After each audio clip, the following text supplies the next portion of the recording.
kulanti wacan oo wanaagsan daawadayaasheeda quruxda badan meel walbo aad daafaha caalamka ka joogtaan waxaan idin leenahay isku soo noqdo wanaagsan. haddii aad daawada tahay markii fadlan walaal macaan adoo raaliya subscribe noo saar, sidoo kale gambaleelka fur si aad u noqoto qofka ugu horeeya ee hela muuqaaladeeda. haddaba maanta maxaan ka hadli doonaa waxaa dhacay in dhawaanahan la joojiyay tartankii weynaa ee Muqdisho Got Talent, taasoo dad badan oo daawadayaal ah oo Soomaaliya ku tixnaa ay madadaalo u ahayd iyo halka ay isku soo bandhigi jireen dhalinyaro hibo leh, kuwaasoo u kala baxa kuwa ku tartamaya dhanka heesaha, kuwa soo bandhigi jira qofka ciyaar waali ah iyo caruur ku tartamaya ciyaarta booliska, halka qaar ay soo bandhigi jireen indho-sarcad aan inaba caadi ahayn, kaasoo garsoorka Muqdisho Got Talent ay ku waasheen kaale iyo bedel markay yaabeen waxa meesha ka socda. haddaba maxaa dhacay tartankii sidaa u quruxda badnaa ee la wada sugayay ee la lahaa maxaa loo soo bandhigi waaye, maxaa loo qaban waaye? u kalsoon yahay ayaan waxaan ka helnaa in tartankii guud ahaan la joojiyay cilad farsamo oo dhanka tartanka ah. ma jiraan awood loo sheegtay oo la yiri joojiya, laakiin waxay natiijadu tahay inay jirto dhaqaalo darro maadaama goobta lagu qabanayaa uu aad qaali u yahay, fainana la taagan yahay oo dhalinyaradii waxyaab kale soo bandhigaysay ay u baahan tahay abaalmarin, taasoo aanay jirin cid maalgelinaysa tartanka.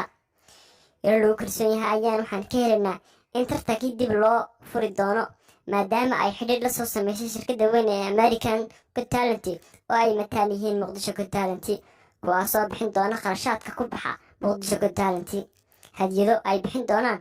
sidoo kale qaybta dambe ee la qaban doono ay casriyan doonaan oo meel lagu qabtay u samayn doonaan oo ah meel dhowr tabaqa, taasoo daawadayaasha YouTube-ka ka daawan jiray ee jooga Muqdisho kala badh ay heli doonaan goob weyn oo ay ka daawadaan sida caalamka.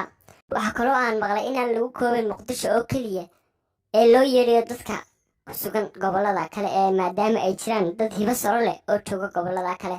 waxaa kaloo jira in mushaharka loo kordhiyay shaqaalaha Muqdisho Got Talent, waxaa kaloo jira in lagu soo kordhiyay xubno maadaama ay markii hore haayeen 3 xubnood oo keliya, iminkana lagu soo daray 2 xubnood kuwaas oo ah fanaan Xasan Aadan Samatar iyo Dayax Nuurshe, kuwaasoo kala matali doona fanaan Xasan Aadan Samatar oo matali doona fanaaniintii hore iyo halka Dayax Nuurshe oo matali doona fanaaniinta dambe. haddaba wixii warare kasoo kordha halkan ayay ku soo wadaagi doonaa. haddaba u helanahay inaan idiin soo gudbino dhacdooyinka maalinlaha ah iyo wararka isla markaasoo dhaca. haddaba seenaan kuu dhaafay walaal macaan adoo raaliya subscribe saar channelka, sidoo kale gambaleelka furo. sidaas iyo nabadgelyo.